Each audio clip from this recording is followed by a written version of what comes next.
Good evening student, welcome to one shot zoology video lecture series. आज का जो हमारा टॉपिक है वो टॉपिक है एनिमल टिश्यू। तो आज हम डिस्कस करने वाले हैं एनिमल टिश्यू। इससे पहले हमने टॉपिक डिस्कस कर लिए हैं फ्रॉग, कॉकरोच, और आज का जो हमारा टॉपिक है वो क्या है, एनिमल टिश्यू। एनिमल टिश्यू में अगर हम बात करें यहाँ से लेवल्स ऑफ ऑर्गेनाइजेशन, क्योंकि हमारी जो बॉडी है, ऑर्गेनिज्म की बॉडी है, उसमें डिफरेंट लेवल्स हैं और उन लेवल्स को हम यहाँ डिस्कस करने वाले हैं। फर्स्ट लेवल जो हमारा है वो cell, second tissue, third organs, fourth organ system, last organism. ये हमारे लेवल्स है। और अगर इन लेवल्स को हम देखना चाहें यहाँ से तो ये क्लियरली ऑब्जर्व यहाँ होते हैं हमको। Formed tissue, group of cells को हमने क्या नाम दिया है, टिश्यू। और टिश्यू फॉर्म्ड ऑर्गन, टिश्यू ने किसको फॉर्म्ड किया है, ऑर्गन को। और ऑर्गन से हम आगे चले यहाँ तो क्या आता है, ऑर्गन सिस्टम। जैसे ये ह्यूमन बींग्स का डाइजेस्टिव सिस्टम यहाँ आपको ऑब्जर्व हो रहा है। ये हमने बात की थी स्टमक की, और ये हमारा डाइजेस्टिव सिस्टम। इसमें सिंगल ऑर्गन नहीं, ग्रुप ऑफ ऑर्गन्स पार्टिसिपेट कर रहे हैं। कौन कौन से ऑर्गन है यहाँ पर, तो यहाँ लीवर है, पेंक्रियाज है, यहाँ पर स्टमक है, इंटेस्टाइन है, सब मिलकर डाइजेशन का फंक्शन कर रहे हैं, इसलिए ये organ system. And then organism, और ऑर्गन सिस्टम से फॉर्म्ड होता है ऑर्गेनिज्म। और इसी को हमने क्या नाम दिया है, लेवल्स ऑफ ऑर्गेनाइजेशन। हम वन बाय वन करके एक एक लेवल को डिस्कस करेंगे। फर्स्ट लेवल तो हमारा क्या है, सेल्स। और इसीलिए हमने यहाँ लिया है टू टाइप्स के organism. One is unicellular organism.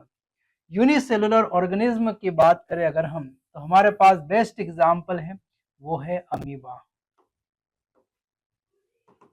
ये यहाँ बेस्ट एग्जांपल जो हमने लिया है किसका है, अमीबा। अमीबा जो है वो बेस्ट एग्जांपल है किसका, यूनिसेलुलर ऑर्गेनिज्म का। And all functions like digestion, respiration, reproduction are performed by a single cell। Unicellular organism में सारे फंक्शंस, लाइफ की जो प्रोसेसेस हैं, कौन कौन सी प्रोसेस, डाइजेशन, रेस्पिरेशन, इसके अलावा रिप्रोडक्शन, सारी किस्में परफॉर्म्ड हो रही है सिंगल सेल्स में। हम डाइजेशन में हमारे पास है डाइजेस्टिव सिस्टम, स्टमक। रेस्पिरेशन के लिए हमारे पास रेस्पिरेटरी ऑर्गन है, लंग्स। रिप्रोडक्शन के लिए टेस्टिस एंड ओवेरी। ऐसा यहाँ कुछ भी नहीं होगा। इन एनिमल्स के अंदर यूनिसेलुलर ऑर्गेनिज्म में सारे फंक्शन किसमें परफॉर्म होंगे, सिंगल सेल में। और ये यूनिसेलुलर का ऑर्गेनिज्म का क्या है, यहाँ पर लेवल्स ऑफ ऑर्गेनाइजेशन। अब हम चलते हैं multicellular organism. They are formed by more than one cells, and in the complex body of multicellular animals, same basic functions are carried out by different group of cells in well organized manner। जो functions की हमने बात की, digestion, respiration, reproduction, उसके लिए यहाँ पर well organised manner में यहाँ पर ग्रुप ऑफ क्या है, सेल्स। और वो ग्रुप ऑफ सेल्स उन फंक्शंस को क्या करती है, परफॉर्म। किसमें परफॉर्म करेगी, मल्टी सेलुलर एनिमल्स में। जबकि सारे फंक्शन सिंगल सेल में परफॉर्म होते थे यूनिसेलुलर ऑर्गेनिज्म में। The body of simple organism like hydra is made up of different types of cells।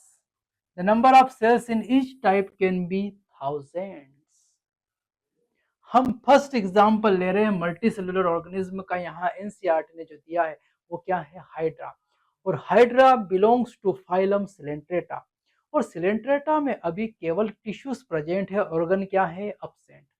तो सारी लाइफ की जो प्रोसेस के जो फंक्शंस है वो डिफरेंट टाइप्स ऑफ सेल्स में ये परफॉर्म्ड होंगे।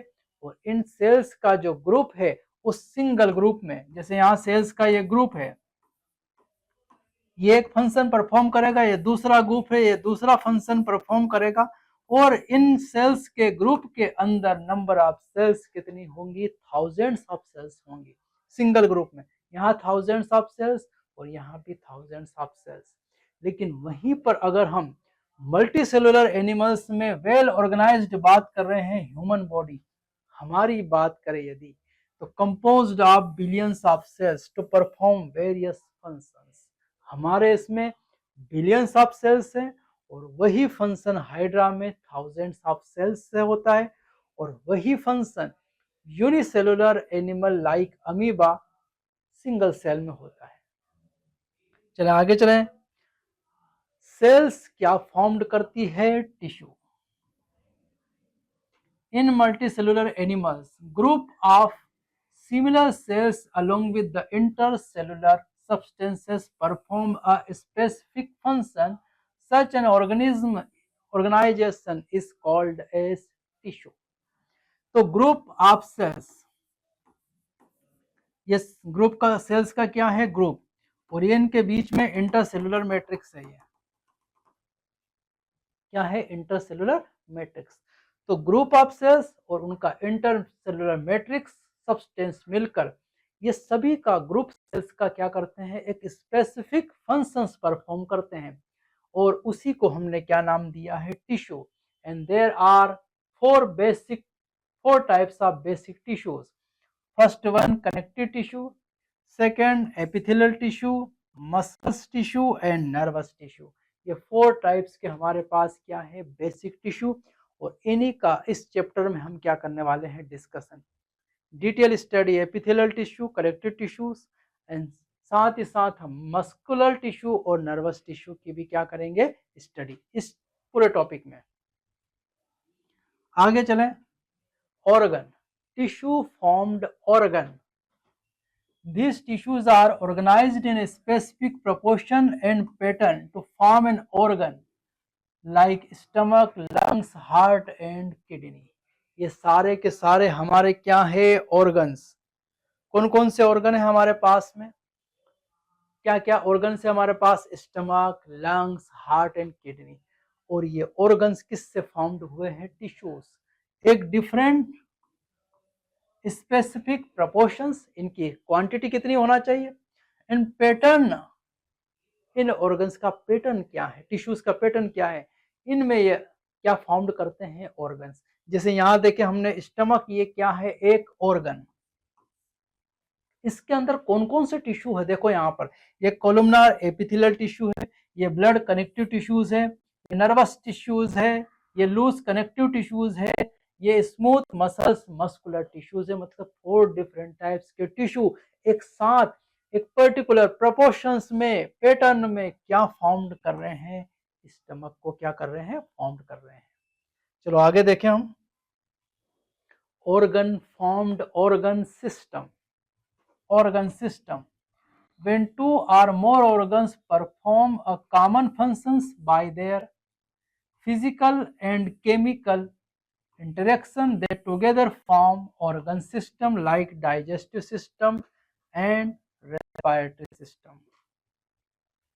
Different organs, two or more organs एक साथ क्या हो गए हैं? कनेक्ट फिजिकली एंड केमिकली, और वो एक पर्टिकुलर फंक्शंस को क्या कर रहे हैं? परफॉर्म। और उसी को हमने नाम दिया है ऑर्गन सिस्टम। जैसे यहाँ एग्जांपल लें, ये है हमारा डाइजेस्टिव सिस्टम।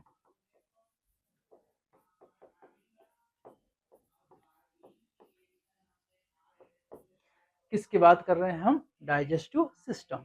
और डाइजेस्टिव सिस्टम में देखें यहाँ पर लीवर है, पेंक्रियाज है, इसोफेगस है, गाल ब्लेडर है, यहाँ पर अपेंडिक्स है, लार्ज इंटेस्टाइन, स्टमक और स्मॉल इंटेस्टाइन। और ये सारे जो ऑर्गन्स है ये एक साथ कंबाइंड होकर एक ही फंक्शन परफॉर्म कर रहे हैं, that is digestion of food. और इसीलिए ये क्या बन जाता है? Digestive system. तो सिस्टम मतलब कई सारे ऑर्गन मिलकर एक स्पेसिफिक फंक्शन परफॉर्म करें। Cells, tissue, organ and organ system splits up the work in way exhibit division of labor and contribute to the survival of the body as a whole। और ये सारे system एक साथ division of labour perform करते हैं कि digestive system food का digestion करेगा, रेस्पिरेटरी सिस्टम रेस्पिरेशन का फंक्शन परफॉर्म करेगा, यहाँ पर रेस्पिरेटरी सिस्टम एक्सक्रीशन का फंक्शन परफॉर्म करेगा, और ये पूरी बॉडी को, इस मशीन को ऐसे ही चलाते रहते हैं। चलो आगे चलें। एनिमल टिश्यू, हम हमारी बात कर रहे हैं एनिमल टिश्यू की। The structure of the cells vary according to their functions, और सेल का स्ट्रक्चर उसके फंक्शन के अकॉर्डिंग क्या होता है, वेरी करता है, डिफरेंट डिफरेंट हो जाता है। और 4 basic type of tissues are there, epithelial, connective, muscular and neural. 4 basic type of tissues हमको स्टडी करना है आज के इस टॉपिक में। और फर्स्ट हमारा है यहाँ पर epithelial tissue. This tissue has free surface which faces either of the body fluid or the outside environment and thus provide a covering or lining for some particular part of the body। ये अगर हम देखें यहाँ पर epithelial tissue, तो ये epithelial tissue एक तरफ तो ये फ्री सरफेस होगा, एक तरफ ये फ्री सरफेस है इधर, और दूसरी तरफ अगर हम देखें यहाँ पर, तो यहाँ पर होगा बॉडी फ्लूइड्स, ये है बॉडी फ्लूइड्स, और ये है एपिथेलियल टिश्यू यहाँ पर। तो ये एपिथेलियल टिश्यू का एक सरफेस फ्री है और दूसरा सरफेस इसके किसकी तरफ है, यहाँ ये बॉडी फ्लूइड्स की तरफ है, और ये हमारी पूरी बॉडी में क्या करता है, कवरिंग, चादर की तरह है। किसकी तरह है, चादर की तरह। जैसे आपने जो गद्दे पे हम सोते हैं उसमें भरी हुई होती है रुई, और वो रुई के ऊपर हम क्या लगा देते हैं, कवर लगा देते हैं ताकि रुई इधर उधर ना खिसके। बस वैसा ही कौन है, एपिथेलियल टिश्यूज। और इसीलिए इसको lining of a particular body surface, covering या लाइनिंग बनाता है। The cells are compactly packed with little intercellular matrix, और इसमें जो सेल्स आपस में पैक्ड होती है, ये कॉम्पैक्टली पैक्ड है। यहाँ पैकिंग कैसी है, कॉम्पैक्टली पैक्ड है। क्यों कॉम्पैक्टली पैक्ड है, क्योंकि इनको कवरिंग का फॉर्मेशन करना है। तो इंटरसेलुलर मैट्रिक्स बहुत कम क्वांटिटी में होगा, सेल्स के बीच में फ्लूइड कम क्वांटिटी में है, और सेल्स क्या है, compactly packed. And these tissues are of 2 types, simple and compound epithelial tissue. Simple epithelial tissue and compound epithelial tissue. हम पहले डिस्कशन कर रहे हैं सिंपल एपिथेलियल टिश्यू, ये रहा यहाँ पर। Simple epithelial tissue composed of a single layer of cells and function as a lining for body cavities and ducts and tubes। Simple epithelial tissues में सेल्स की लाइनिंग कितनी होगी, सिंगल, ऐसे single lining होगी। यहाँ पर मल्टी लाइन नहीं है, सिंगल लाइन है सेल्स की, और इसका फंक्शन है lining to the body cavities, ducts and tubes. Ducts, glands और ट्यूब्स और बॉडी की कैविटीज को क्या करता है, लाइनिंग करता है, कवर करता है। और ये further structural modification of cells, simple epithelial tissue divided into 3 parts।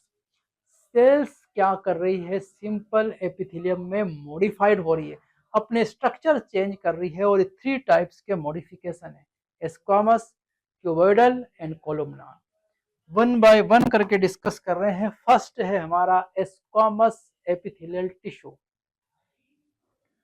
Squamous epithelial tissue made up of a single thin layer flattened cells with irregular boundaries। ये बिल्कुल टाइल्स जैसा है। सेल्स यहाँ किस जैसी है, टाइल्स, फ्लैट है। सेल्स कैसी है, यहाँ पर फ्लैट, सिंगल लेयर, और इसकी बाउंड्रीज जो है वो कैसी है, इरेगुलर। ध्यान रखना, बाउंड्री रेगुलर नहीं है, बाउंड्री सेल्स की कैसी है, इरेगुलर। सेल्स कैसी है, टाइल्स लाइक फ्लैटेंड है ये, और सिंगल लेयर का बना हुआ है।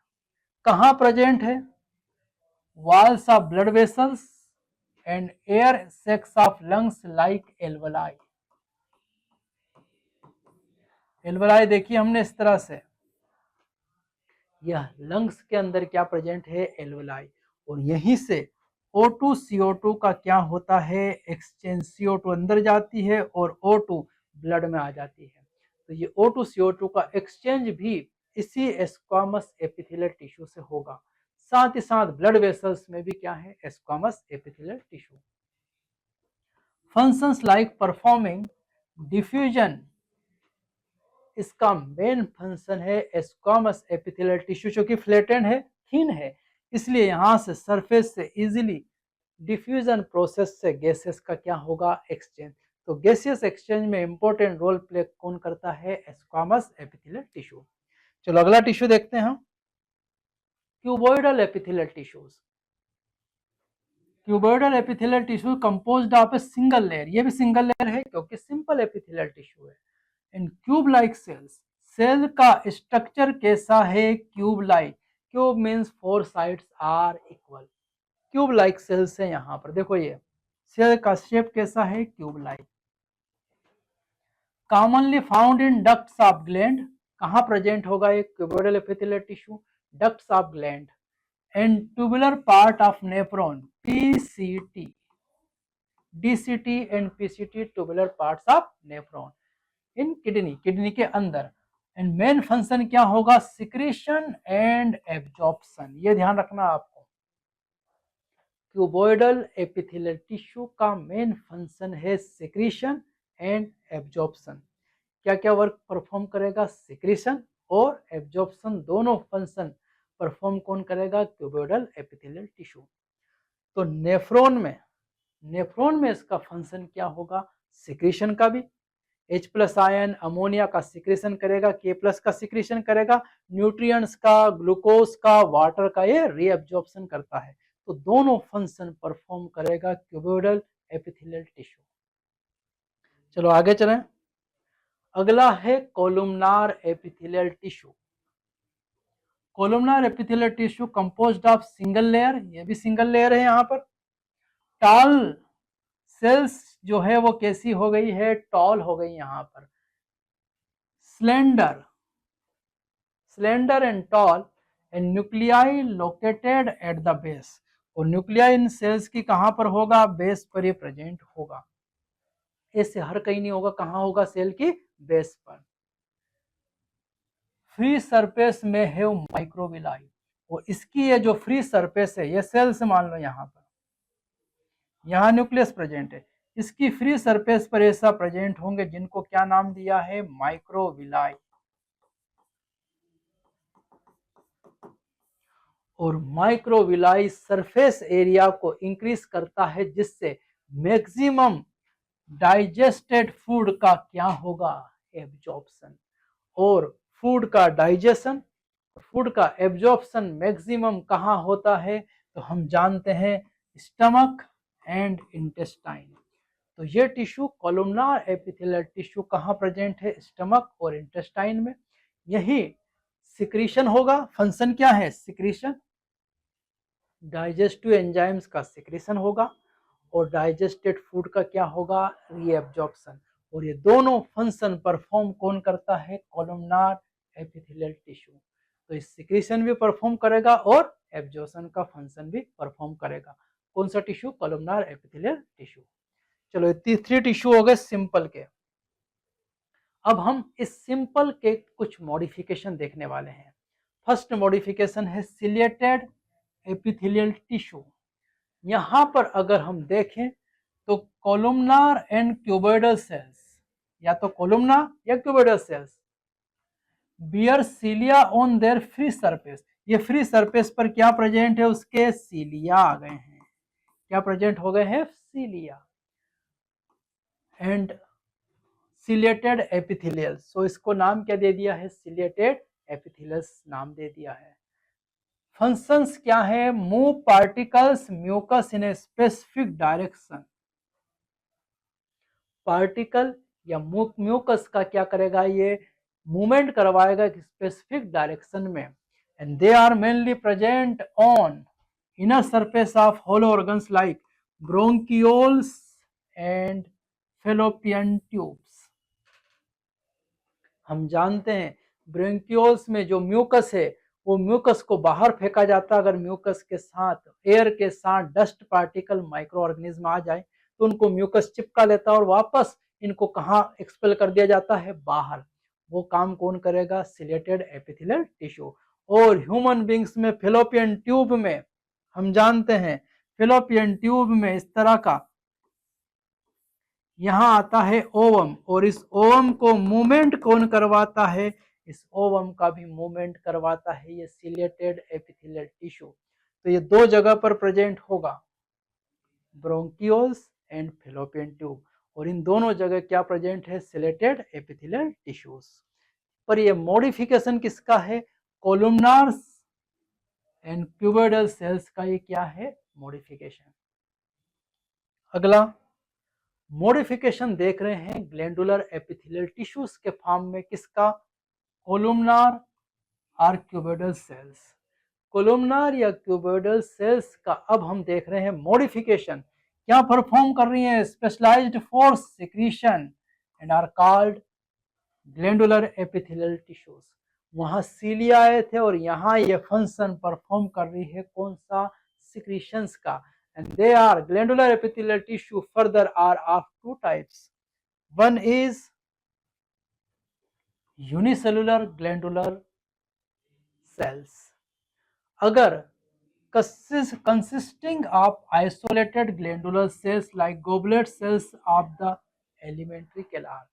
तो हमारी जो एलिमेंट्री कैनाल है, स्टमक है,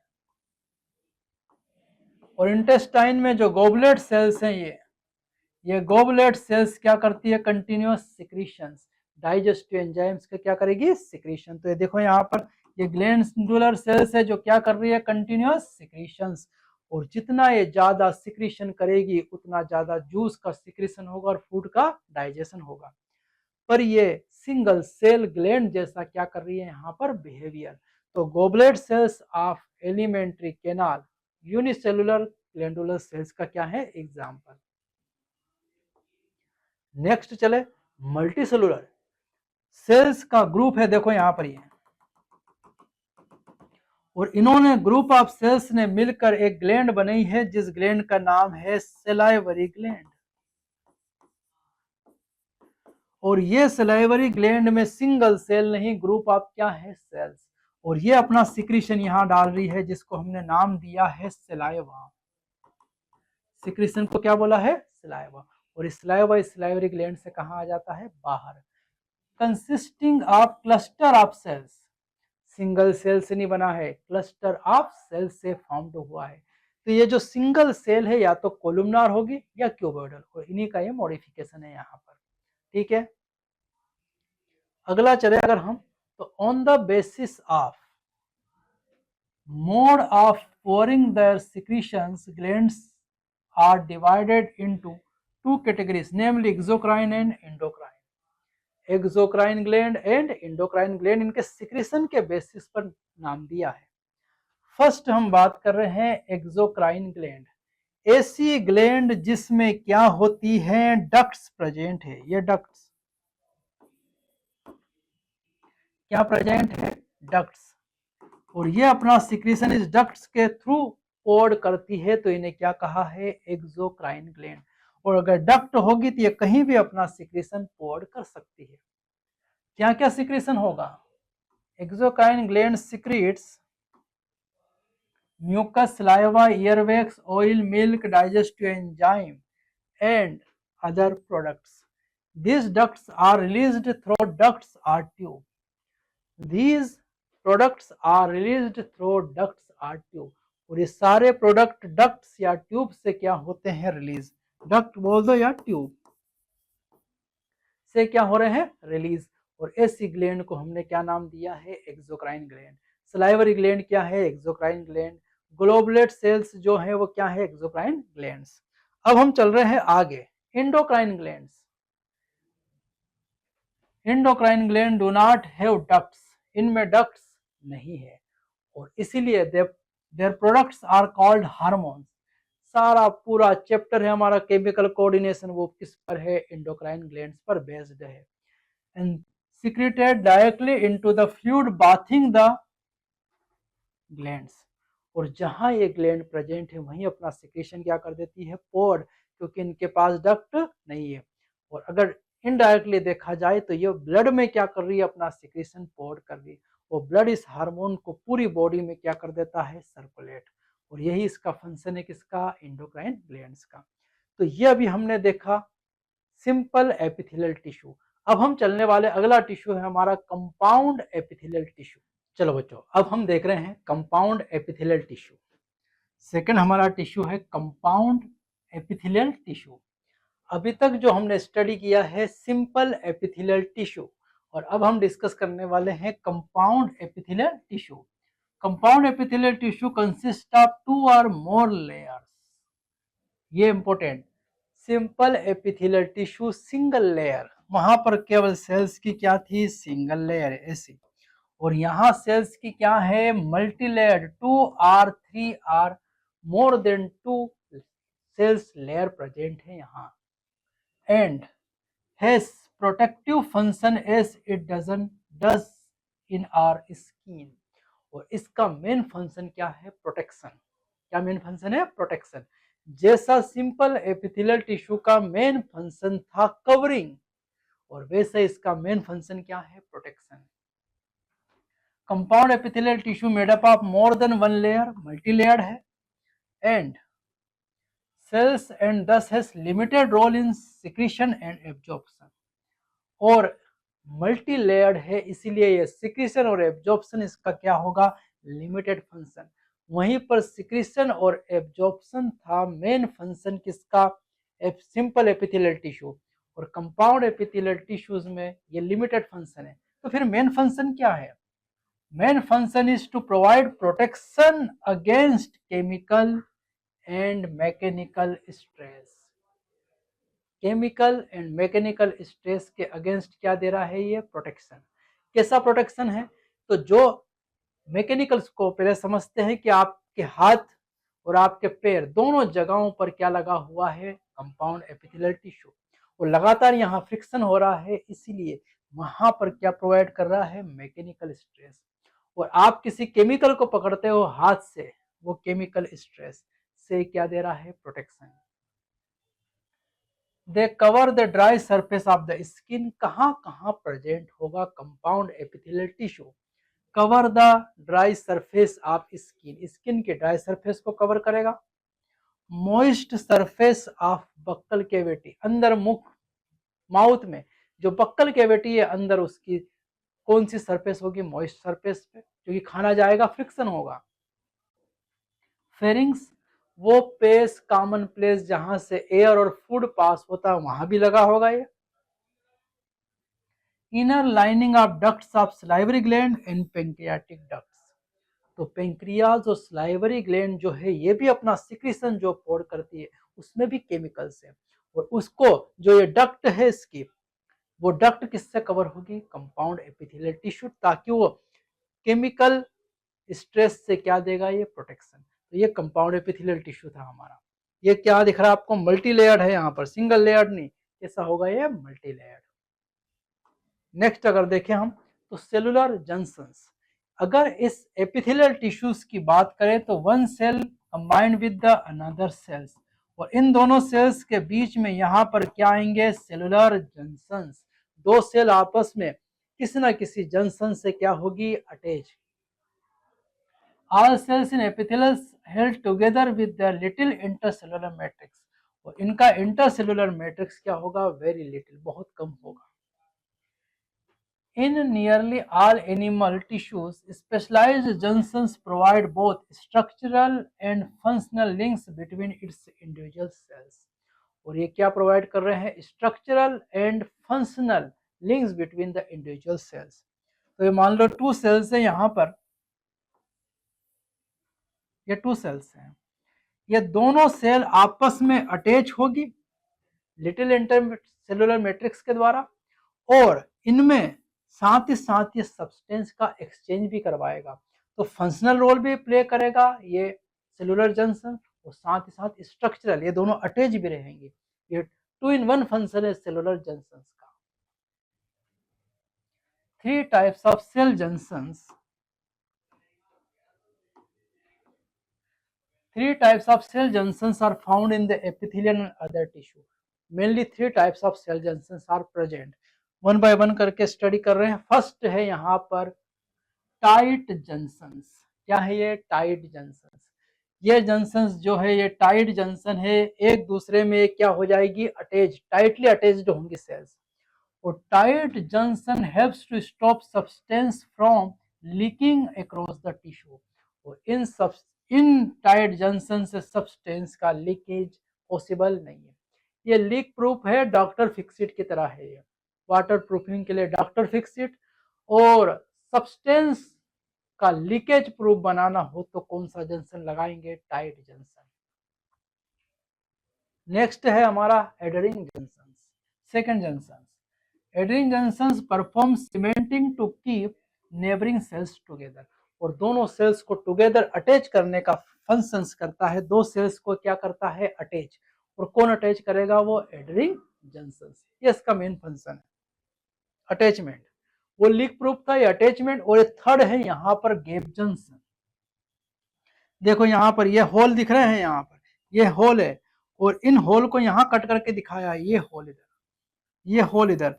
इन होल से सब्सटेंस का क्या होगा, एक्सचेंज। तो gap junctions facilitate the cells to communicate with each other by connecting the cytoplasm of adjoining cells for rapid transfer of ions, small molecules and sometimes big molecules। तो इन gap से ions का exchange होगा, small molecules का exchange होगा, और sometimes, हमेशा नहीं, always नहीं, समटाइम्स बिग मॉलिक्यूल्स का भी क्या होगा, एक्सचेंज। और इसलिए इसका नाम ही क्या रखा है, गैप जंक्शन। तो ये 3 टाइप्स के जंक्शन हमने डिस्कस किए यहाँ पर। चलो आगे चले। First tissue epithelial tissue complete हो चुका है। अब हम चल रहे हैं second tissue, connective tissue. Connective tissues are most abundant, सबसे ज्यादा है हमारी बॉडी में, distributed, widely distributed in the body of complex animals. हमारी बॉडी में वाइडली डिस्ट्रीब्यूटेड सभी जगह कौन सा है, connective tissue. They are named connective tissue because of their special functions of linking and supporting the other tissue organs of the body। इसका नाम हमने कनेक्टिव टिश्यू क्यों रखा, कनेक्टिव टिश्यू इसीलिए रखा क्योंकि ये कनेक्ट करता है सेल्स को सेल्स से, टिश्यूज से, और ऑर्गन्स को कनेक्ट करने का काम कौन करेगा, कनेक्टिव टिश्यूज। तो टिश्यू और ऑर्गन जो बॉडी के अंदर है उनको कनेक्ट करने का काम कौन करता है, कनेक्टिव टिश्यूज। सेल्स को सेल्स से कनेक्ट कौन करके रखता था, तो सेलुलर जंक्शंस। टिश्यू और ऑर्गन को कनेक्ट कौन करता है, तो कनेक्टिव टिश्यू, इसलिए इसका नाम ही रख दिया connective tissue. They range from soft connective tissue, soft connective tissue से specialized type which includes cartilage, bones, adipose and blood। ये 4 टिश्यू जो सॉफ्ट से लगाकर specialised connect types of tissues, cartilage, bones, adipose and blood, ये सभी tissues तक कौन है, connective tissue. All connective tissue except blood, blood को छोड़कर। सेल्स सिक्रीट्स फाइबर्स, यहाँ जो कनेक्टिव टिश्यूज है इनकी सेल्स क्या सिक्रीट करती है, ऐसे फाइबर सिक्रीट करती है, एक्सेप्ट ब्लड, क्योंकि ब्लड फ्लूइड कनेक्टिव टिश्यूज है और यहाँ फाइबर्स होंगे तो फिर फ्लो होना पॉसिबल नहीं है। Structural proteins called collagen and elastin, और ये फाइबर्स में स्ट्रक्चरल प्रोटीन कौन कौन से होंगे, कोलेजन एंड इलास्टिन। कौन सिक्रेट करेंगी, सेल्स सिक्रेट करेंगी यहाँ कनेक्टिव टिश्यूज की। साथ ही साथ fibres provide strength and elasticity and flexibility to the tissue. और ये जो फाइबर्स कोलेजन और इलास्टिक है ये स्ट्रेंथ देंगे, इलास्टिसिटी देंगे और फ्लेक्सिबिलिटी देंगे। फ्लेक्सिबल होगा, इलास्टिक होगा और स्ट्रेंथ मजबूती देगा ये। These cells also secrete modified polysaccharides, और ये सेल फाइबर भी सिक्रेट करेगी और यही सेल्स पॉलीसेक्राइड सिक्रेट करेगी, which accumulate between cells and fibers and act as a matrix or ground substance। और ये फाइबर्स के बीच में क्या बनाएगी, ये जो फ्लूइड होगा ये बनाएगा ग्राउंड सब्सटेंस। ये फाइबर्स थे और उनके बीच में क्या बन रहा है, ग्राउंड सब्सटेंस, वो क्या है, polysaccharides. Connective tissues are classified into 3 types. Connective tissue को 3 टाइप्स में क्या किया है, क्लासिफाइड। फर्स्ट है लूज कनेक्टिव टिश्यू, सेकंड है डेंस कनेक्टिव टिश्यू और थर्ड है यहाँ पर स्पेशलाइज्ड कनेक्टिव टिश्यू। अब ये 3 टाइप्स के टिश्यू हम क्या करने वाले हैं, डिस्कस। चलो आगे चलें। इसमें जैसा नाम में ही छिपा हुआ है, loose connective tissue, loose connective tissue है सेल्स एंड फाइबर्स। दो चीजें होंगी इसमें, क्या क्या होंगी, सेल्स और यहां क्या रहेंगे, fibres. And cells and fibres are loosely arranged in a semi fluid ground substance. तो सेमी फ्लूइड ग्राउंड सब्सटेंस में सेल और फाइबर्स क्या होंगे, लूजली अटैच्ड होंगे, टाइटली नहीं है, कैसे है, लूजली अटैच्ड है। और ये फर्दर कितने टाइप्स का है, 2 types, areolar connective tissue and adipose connective tissue. चलो इन दोनों को समझे यहां से। Areolar connective tissue, areolar connective tissue present beneath the skin. कहां होगा, स्किन के अंडर, स्किन के नीचे प्रेजेंट होगा कौन, areolar tissues. Often it serve as an support framework for epithelial tissue. और एपिथेलियल टिश्यू को फ्रेमवर्क देता है, क्योंकि एपिथेलियल टिश्यू इसी टिश्यू पर अटैच होता है, फ्रेमवर्क देता है, ये स्किन के अंडर प्रेजेंट होगा। और इसमें देखो यहाँ पर क्या क्या प्रेजेंट है, fibroblast sales produce and secret fibres. ये रही फाइब्रोब्लास्ट सेल्स और ये क्या प्रोड्यूस करती है, ये फाइबर्स, कोलेजन फाइबर्स का क्या कर रही है, प्रोडक्शन। साथ ही साथ इसमें क्या है, मैक्रोफेजेस, ये रही मैक्रोफेजेस।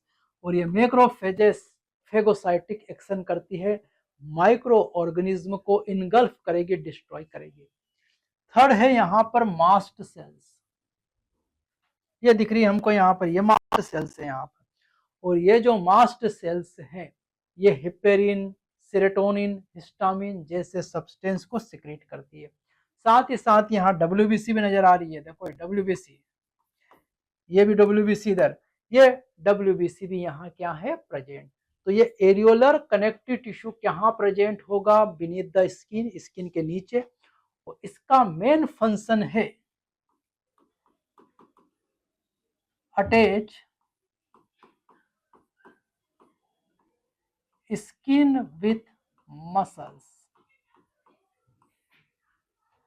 स्किन को मसल्स नीचे है उनके साथ अटैच कौन करेगा, एरियोलर कनेक्टिव टिश्यू।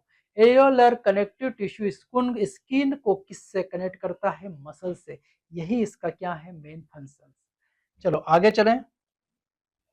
अगला है adipose connective tissue, another type of loose connective tissue located mainly beneath the skin। ये भी स्किन के अंडर ही प्रेजेंट है, स्किन के नीचे ही प्रेजेंट है। Cells of this tissue are specialised to store fat. और ये देखो यहाँ पर फैट का क्या कर रही है, ये स्टोरेज। ये न्यूक्लियस छोटा हो गया और यहाँ पूरा कवर किसने कर लिया है, फैट ने। फैट का स्टोरेज हो रहा है सेल्स के अंदर।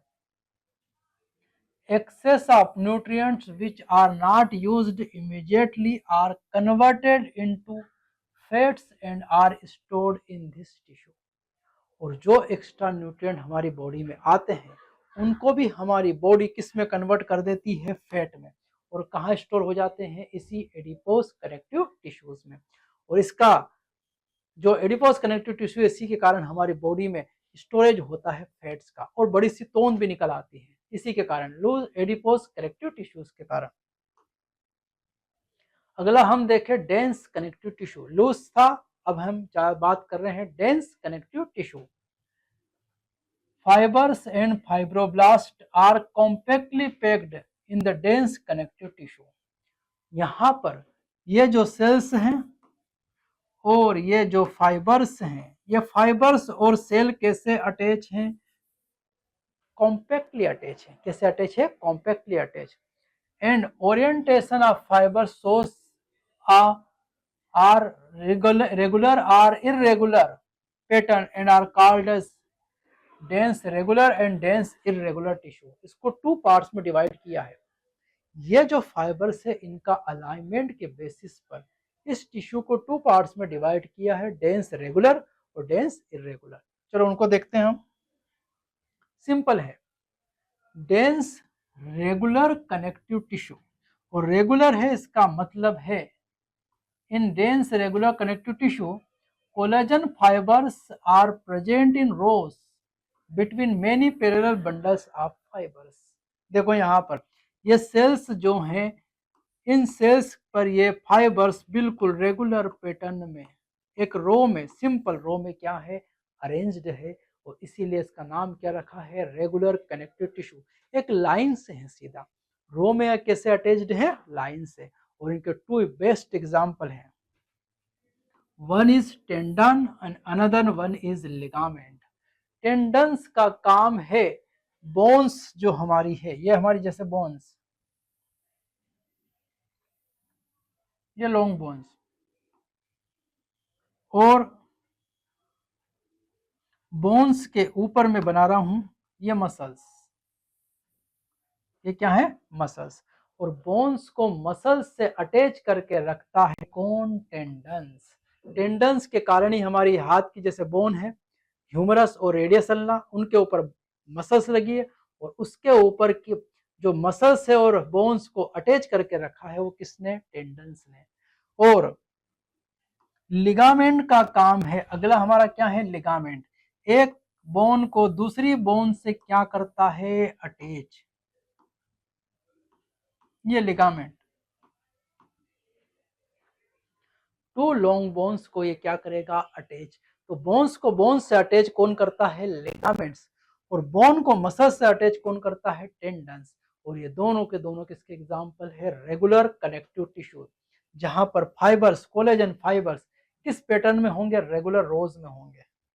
नेक्स्ट हमारा जो टॉपिक है वो है यहां से डेंस इरेगुलर, वहां रेगुलर था, यहां इरेगुलर है, कि dense irregular connective tissue has fibroblast and many fibers mostly collagen are in oriented differently। देखो ये अलग अलग फाइबर्स का ओरिएंटेशन क्या है, डिफरेंट, एक पर्टिकुलर रो में इनका ओरिएंटेशन नहीं है। और ये टिश्यू का एग्जांपल है क्या, स्किन।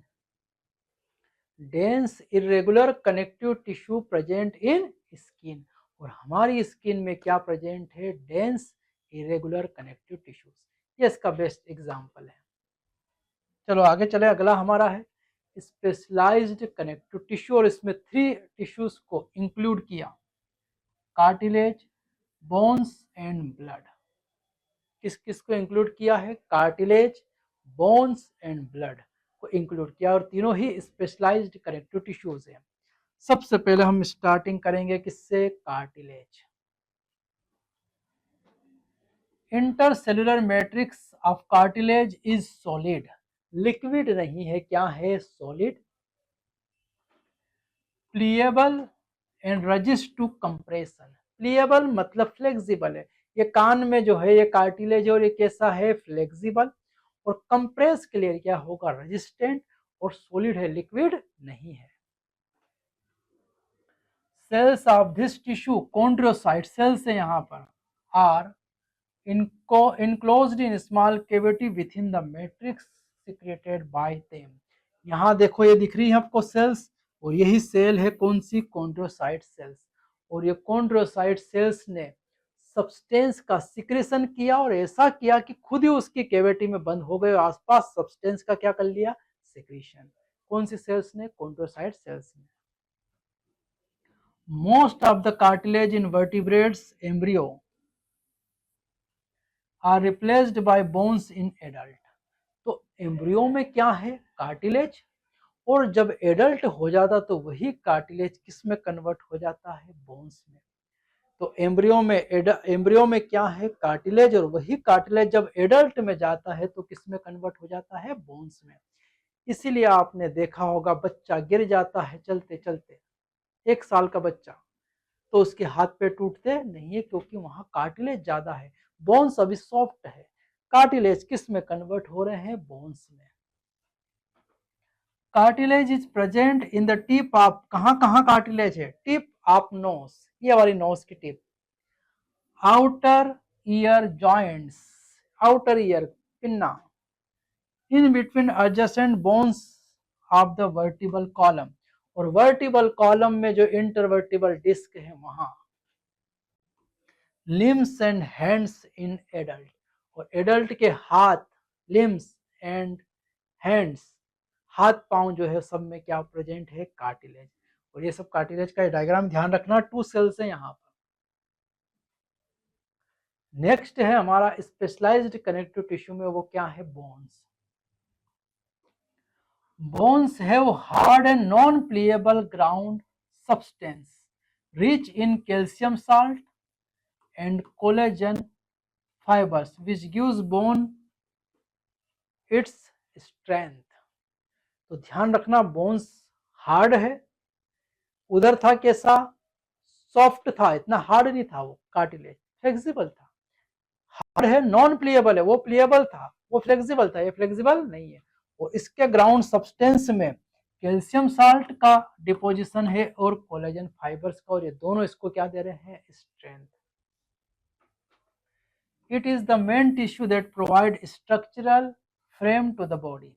हमारी बॉडी का स्ट्रक्चरल फ्रेम बना है बोन्स एंड कार्टिलेज। और बोन क्या देती है, इसको फ्रेमवर्क देती है, उसके ऊपर मसल्स लगी है, स्किन लगी हुई है। Bones support and protects after tissue and organs, और हमारी बॉडी में जो ऑर्गन्स रखे हैं उनको बोन्स क्या करती है, सपोर्ट करती है, प्रोटेक्ट करती है। हार्ट अंदर रखा है, ब्रेन यहाँ रखा है, इन सबको सपोर्ट किसने किया है, बोन्स ने। The bone cells osteocytes are present in the species called lacunae। देखो यहाँ, ये है हमारी स्पेशल सेल जिसको हमने नाम दिया है ओस्टियोसाइट सेल्स, और ये जिस कैविटी में प्रेजेंट है उसको हमने नाम दिया है लेक्यूनी। ये कैविटी लेक्यूनी है, और इसमें ये जो सेल्स है उसको क्या कहा है, बोन ओस्टियोसाइट्स। कि सर ये डायग्राम तो उस कार्टिलेज जैसा ही लग रहा, कार्टिलेज में डबल सेल है, ये डबल है, और बोन में सिंगल है, इससे आप पहचान जाओगे। यहाँ इस तरह की लेमेली भी प्रेजेंट है, दिखाई दे रही है, लेमेली भी है, वहां लेमेली नहीं है। तो इससे आप इजीली पहचान जाओगे कि बोन्स की बात चल रही है, कार्टिलेज की बात चल रही है, कौन सा डायग्राम की बात है। चलो आगे देखें। Limb bones such as the long bones of the leg serve weight bearing functions. Limb bone, पैर की जो हमारी बोन है, लॉन्ग बोन्स है, वो वेट को बियर करती है, हमारे शरीर का पूरा वेट उसी लॉन्ग बोन पर टिका हुआ है। They also interact with the skeletal muscles. Bones plus skeletal muscles क्या प्रोवाइड करते हैं, बियरिंग अबाउट मूवमेंट्स, और ये दोनों ही हमारी बॉडी में क्या करवाते हैं, मूवमेंट्स। मैं चल पा रहा हूँ, बोल पा रहा हूँ, इसका कारण है bones plus skeletal muscles. Bone marrow in some bone site of production of blood cells, और जो ये बोन है, इस बोन के अंदर प्रेजेंट है बोन मेरो। यहां प्रेजेंट है क्या, बोन मेरो। और यही वो बोन मेरो है जो क्या प्रोड्यूस करता है, आरबीसी, डब्ल्यूबीसी, प्लेटलेट्स। ये तीनों ब्लड सेल्स का फॉर्मेशन कौन करता है, बोन मेरो। तो ये हमने किसकी बात की है, स्पेशलाइज्ड कनेक्टिव टिश्यू में कार्टिलेज, बोन, और थर्ड है हमारा ब्लड। ब्लड भी स्पेशलाइज्ड कनेक्टिव टिश्यू है। Blood is fluid connective tissue. Blood कैसा है, फ्लूइड कनेक्टिव टिश्यू। एकमात्र फ्लूइड कनेक्टिव टिश्यू कौन है, ब्लड। कंटेनिंग प्लाज्मा, फ्लूइड को बोला प्लाज्मा, उसमें red blood cell RBC, white blood cell WBC and platelets क्या है, present. Three cells, RBC, WBC and platelets क्या है, प्रेजेंट। और blood main circulating fluid that helps in the transport of various substance, और blood का main function है transport of various substances, और different substances का ट्रांसपोर्ट कौन करता है, ब्लड करता है। और ब्लड को डिटेल पढ़ेंगे हम ब्लड सर्कुलेटरी सिस्टम में, जो हमारे अगले टॉपिक्स रहेंगे, blood circulatory system, body fluids and circulation, उसमें इसको डिटेल से स्टडी करने वाले हैं। तो ये हमारा अगला टिश्यू कंप्लीट हुआ, कनेक्टिव टिश्यू। अब शॉर्ट में मस्कुलर टिश्यू और उसके बाद में है नर्वस टिश्यू। इनको अब हम आगे डिस्कस करने वाले हैं इसी लेक्चर में। चलिए आइए देखते हैं। तो चलो अब हम नेक्स्ट जो टिश्यू देख रहे हैं वो हमारा नेक्स्ट टिश्यू है मसल्स टिश्यू। हमने देखा कि 4 general types of tissue present in animal body or human beings, and these are epithelial tissue, connective tissue, muscles tissue, and last one is neural tissue. तो अब हम थर्ड लास्ट की तरफ चल रहे हैं, muscles tissue. And each muscles is made up of many long cylindrical fibers arranged in a parallel rows. इस पूरे टिश्यू को हम चैप्टर में मूवमेंट्स एंड लोकोमोशन चैप्टर में डिस्कस करने वाले हैं।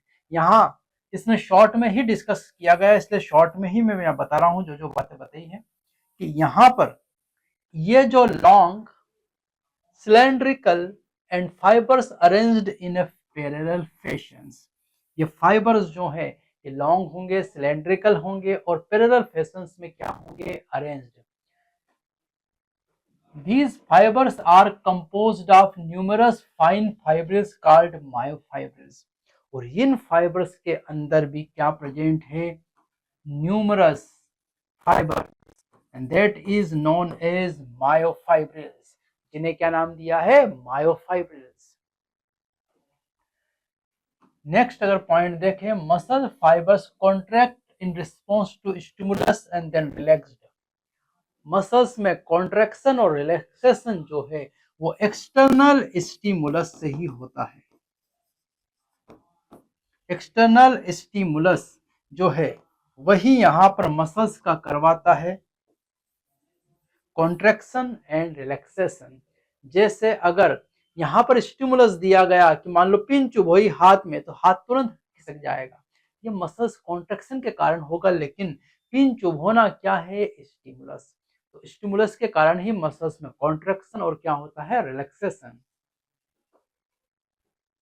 Their action moves the body to adjust to the changes in the environment and also to the maintain the position of the various parts of the body। और यही जो है muscles, इसी के कारण एक्सटर्नल इन्वायरमेंट में होने वाला चेंजेस हमारी बॉडी में क्या लाता है, मूवमेंट्स और चेंजेस लाता है। जैसे बाहर अगर बारिश हो रही तो हम तुरंत भागकर कहाँ आ जाते हैं, घर के अंदर। ये करवाता कौन है, मसल्स या मस्कुलर टिश्यूज करवाता है। और हमारी बॉडी के अंदर जो मेंटेनेंस है पूरी बॉडी के सिस्टम्स का, वो भी मेंटेनेंस कौन करेगा, muscles tissue. In general muscles play an active role in all movements of the body. और यही है कि मसल्स एक्टिव रोल प्ले करता है all movements of the body, internal and externally. जितने भी मूवमेंट्स बॉडी में हो रहे हैं उन सारे मूवमेंट्स को कंट्रोल कौन कर रहा है, muscles or muscular tissues. And muscles are of 3 types, one is skeletal muscle, another one is smooth muscles, and third one is cardiac muscles। 3 types of muscles are there, skeletal muscles, smooth muscles and cardiac muscles। तो first muscles की तरफ चल रहे हैं, वो कौन सी है, हमारी skeleton muscles। In skeletal muscles tissue is closely attached to the skeletal bones। हमारी जहां जहां स्केलेटन बोन्स है, बोन्स से अटैच कौन है, हमारी स्केलेटल मसल्स, और इसलिए उनका नाम ही क्या रख दिया है, स्केलेटल मसल्स। दूसरी अगर बात करें तो इन मसल्स पर यहाँ देखो इस तरह से ये स्ट्रेशंस है, क्या है ये, स्ट्रेशंस, इसलिए इनको नाम दिया है स्ट्रिप्ड मसल्स। स्ट्रेशंस है ऐसे लाइनिंग से, इसलिए इसे क्या नाम दिया है, स्ट्रिप्ड मसल्स भी इसको बोल दिया है। In a typical muscle such as the biceps, stated stripped skeletal muscles fibers are bundled together in a parallel fashions। और ये पैरेलल फैशंस में ये बंडल बन रहे हैं यहाँ पर, किसमें, मेनली स्केलेटल मसल्स। कहाँ कहाँ के, बाइसेप, ट्राइसेप्स, जहां जहां स्केलेटन होंगे वहां वहां ये मसल्स प्रेजेंट होंगे, और इसलिए इसका एक और नाम रख दिया है striped muscles. A sheath of tough connective tissues encloses several bundles of muscle fibers। और ये जो पूरे मसल्स के फाइबर्स के बंडल हैं, इनको एक सीथ क्या करती है, कवर। जैसे कि मैंने सीथ बना दी कनेक्टिव टिश्यूज की, ये सीथ किसकी है, कनेक्टिव टिश्यूज की। और वो कनेक्टिव टिश्यूज जो हैं इसको क्या करेंगे, ये कनेक्टिव टिश्यूज इस सीथ के द्वारा इस मसल्स बंडल्स को क्या कर देते हैं, इनक्लोज्ड पैक्ड कर देते हैं। दूसरी अगर काम की बात देखें यहां से हम, तो ये जो स्केलेटल मसल्स है ये वॉलेंट्री मसल्स है।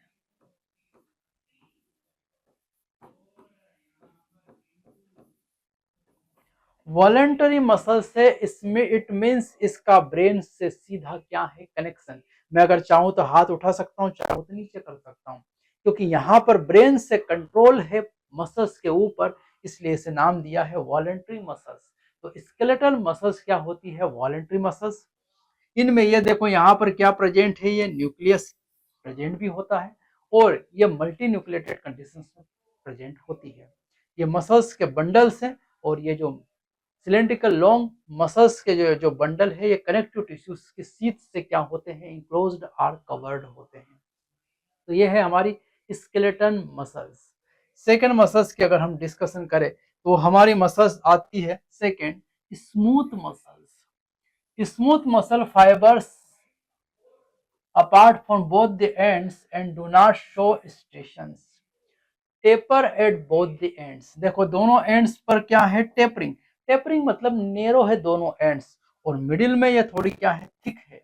मिडिल में ये थिक है और इसका शेप देखें तो स्पिंडल शेप्ड आता है। इसका शेप कैसा आ रहा है, स्पिंडल शेप्ड आ रही है ये मसल्स, स्मूथ मसल्स, क्योंकि इस पर ऐसी लाइनिंग क्या है, अपसेंट, और इसलिए इसको हमने नाम दिया है स्मूथ मसल्स। स्ट्रेशंस इसमें क्या होंगे, अपसेंट, लाइनिंग इनमें क्या रहेगी, अपसेंट, और इसलिए इसको हमने क्या नाम दिया है, smooth muscles. Cell junctions hold them together and they are bundled together in a connective tissue sheath. और सेल के जो कनेक्टिव्स हैं वो सेल एक दूसरे से क्या रहेंगी, सेलुलर जंक्शन से ये अटैच, और इनके आसपास भी एक कनेक्टिव टिश्यूज का क्या रहेगा, कवर, जो इनको क्या करके रखेगा, कवर करके रखेगा, इनक्लोज्ड करके रखेगा। जैसा इसको रख रहा था वही स्केलेटल मसल को रख रहा था। They are generally present in walls of internal organs such as blood vessels, stomach, intestine. हमारे इंटरनल ऑर्गन्स पर कौन सी मसल्स होगी, स्मूथ मसल्स होंगे। तो इंटरनल ऑर्गन्स की लाइनिंग जो बनी हुई है वो किससे है, स्मूथ मसल्स से। और इंटरनल ऑर्गन्स जो है वो किस नेचर के हैं, इनवॉलेंटरी नेचर कैसा है, इनवॉलेंटरी, मतलब ब्रेन का सीधा कंट्रोल नहीं है। हमने खाना खा लिया और सोचे कि फूड का डाइजेशन ना हो, ऐसा पॉसिबल नहीं है, क्योंकि हमारे ब्रेन का सीधा इंटरनल ऑर्गन्स पर कोई डायरेक्ट कनेक्शन नहीं है, कंट्रोल नहीं है, इसी को हम कहते हैं इनवॉलेंट्री एक्शंस। तो स्मूथ मसल से इनवॉलेंट्री, स्केलेटल मसल से वॉलेंट्री। चलो नेक्स्ट थर्ड मसल्स की तरफ चले, तो वो है हमारी cardiac muscles. Cardiac muscles tissues is an contractile tissue present only in the heart. ये काम की बात है, cardiac muscles only present in the heart. Heart की मसल्स है इसलिए तो इसका नाम ही क्या है, कार्डियक मसल्स। इनका अगर हम देखें तो इनमें स्ट्रेशंस क्या है प्रेजेंट, मतलब इसका स्ट्रक्चर किसके जैसा दिखाई दे रहा है, स्केलेटल मसल्स जैसा, लेकिन इसकी फंक्शनिंग है ये भी क्या है, इनवॉलेंट्री मसल्स।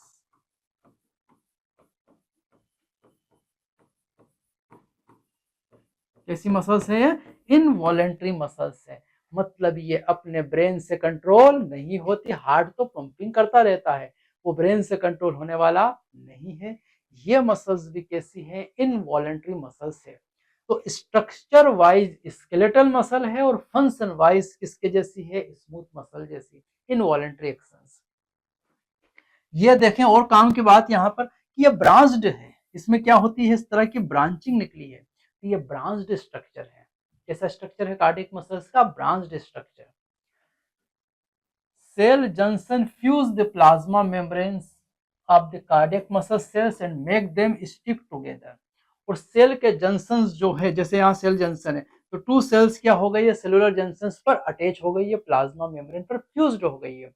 और वो सेलुलर जंक्शन हम पढ़ चुके हैं, tight junction, adhering junction, gap junction, ऐसे जंक्शन बने हैं। कम्युनिकेशन जंक्शंस, इंटरकलेटेड डिस्क, यहाँ काम की बात है। इन जंक्शंस पर कुछ है कम्युनिकेशन जंक्शंस। क्या है? Communication junctions. ट्रांसपोर्टेशन नहीं, कम्युनिकेशन, बातचीत करने वाले जंक्शंस है।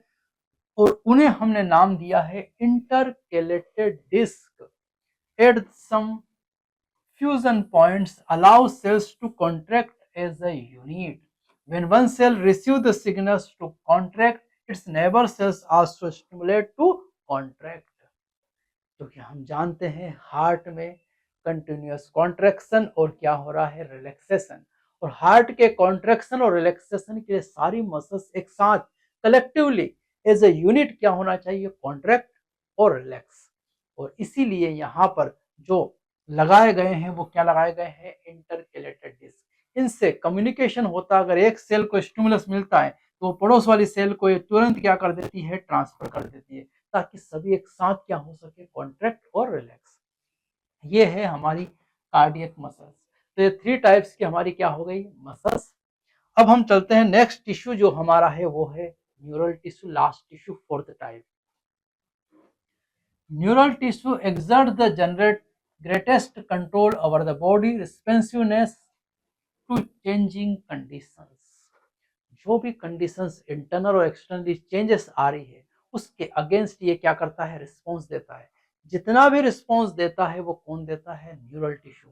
तो हमारी बॉडी में सबसे मेन इंपॉर्टेंट टिश्यू है neural tissue. Neurons, unit of neural system, excitable cells. Structural and functional unit of neural tissue किसको बोला है, न्यूरॉन्स। और ये सेल्स कैसी है, एक्साइटेबल सेल, एक्साइटेड हो जाती है। जैसे स्टिमुलस मिलता है ये सेल क्या हो जाती है, एक्साइटेड हो जाएंगे। तो ये एक्साइटेबल सेल्स है न्यूरॉन्स।